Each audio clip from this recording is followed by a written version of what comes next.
همین قضیه ناقص العقل که بر زنها مطرح میشه، بعضی کسات تصور میکنن که زن عقلا ناقص است. غلط است. عقل زن ناقص نیست، یعنی عقلش کم نیست که اگر ما و تو مثلا بگیم که والا از عقل ما کده عقل تو کمتر است. نه، بعضی اوقات تو میشه که از یک مرد کده عقل یک زن بیشتر است. بعضی اوقات است که یک زن از بسیاری مردا کده عالم و دانشمندتر است. پس نقصان عقل خانم ها در کدام نقطه هست؟ در الله سبحانه و تعالی زنها را ات خلق کرده که زن هم عاطفه داره و هم عقل داره. عاطفه زن نسبت به عاطفه مرد بسیار قوی هست.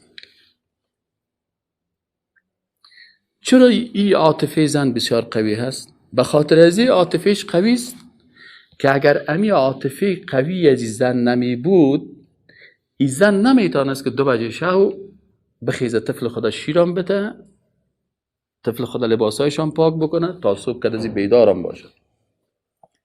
مرد اگر اشتک باشه پیشش گریان کنن 2 بجه شب تو از خواب بخیزانه، نه که نیم ساعت بیدار بانی هم اشتک گرفته میگه کلکینو سوپرته میشه.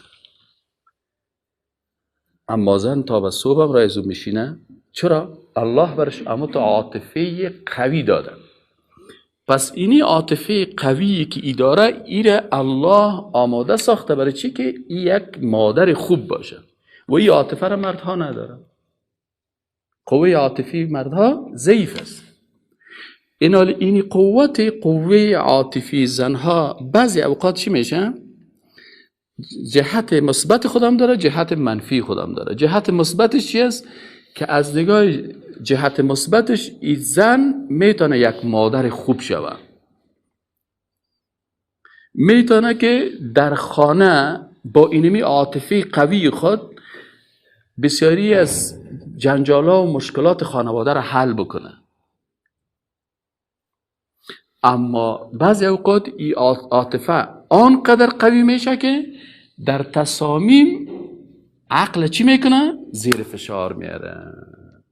وقتی که تصمیم میگیره نمیتونه که 100% در بسیاری قضایا، مثل قضیه اولادش یا در مسائلی که یک جای عاطفه اونجا بسیار کار است، اینجا عاطفه قوی میشه سر چی؟ سر عقل. عقل زیر میگیره. مثلا بسیاری اوقات کسایی که اولاد دارین، بسیاری اوقات شما سعی کنین خود خانمت میبرد میگه که بچه شوخی میکنه، درس نمیخونه، صحیح نه؟ وقتی که تو حالا میخوای بچه رو تهدید کنی، پس مادرش میگه خدا چی میکنه؟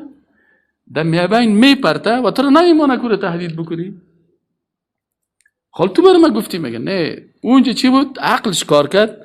اینجا که نوبت اولاد رسید، اینجا عاطفه چی شد؟ جوش کرد. حالا که عاطفه جوش کرد، حالا اینجا نمیتونه معقولانه برخورد بکنه. اینجا چی باید بکنه؟ برخورد عاطفی میکنه. پس اینجا عقل چی میشه؟ زیر بار چی میه؟ عاطفه میه. از این خاطره که زن قاضی شده نمیتونه. چرا زن قاضی شده نمیتونه؟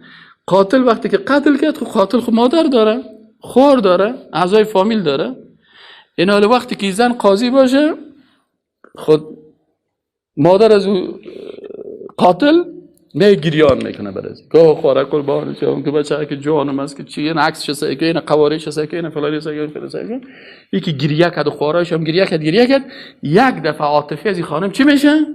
جوش میخوره. مادر از خودش عاطفه قوی داره.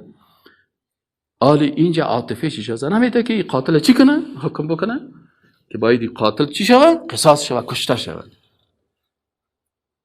تو چطوری رسه خوار جان سایل میگنی که بچه مغروب برن دادار ویزان کنن فلانی کنن؟ راستی که سوی سایگن بعض اوقات شما سایل کرده باشین که نه، وقتی که خانم‌ها در یک مجلس میرن ولو که مرده رو هیچ نمیشناسه، چند نفر دید که گریه میکنه یا هم شر راست که شمته دیگه گریان کرده میره، یا بسیار خدای محکم میگیره. هر قدر که خدا محکم میگیره که خبر میشه که پدر مرد، عاطفه قویش اجازه نمیده که یا شرم است یا چطور است، یک دفعه چیغ میزنه و صدا میکنه فلانی میکنه.